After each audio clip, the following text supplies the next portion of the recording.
এরপরে প্রশ্ন হল, হযরত মূসা ও ঈসা আলাইহিস সালাম কি আমাদের নবীর উম্মত হওয়ার দোয়া করেছিলেন?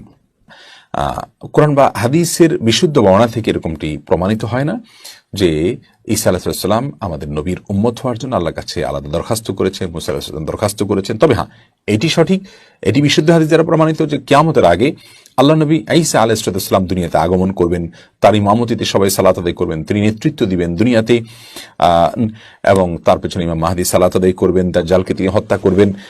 এরকম অনেকগুলো বিষয় ঘটবে, ঈসা আলাইহিস সালামের আগমন হবে। এটি বিশুদ্ধ এবং বহু হাদিস দ্বারা প্রমাণিত কি আমাদের আলামত সমূহের মধ্যে থেকে এটি একটি। অতএব সে বিষয়টি ভিন্ন বিষয়, কিন্তু তিনি বা মূসা আলাইহিস সালাম আল্লাহর নবী, আমাদের নবী মুহাম্মদ সাল্লাল্লাহু আলাইহি সাল্লামের উম্মত হওয়ার জন্য আলাদা দরখাস্ত করেছেন বলে বিশুদ্ধ বর্ণনা দ্বারায় জানা যায় না।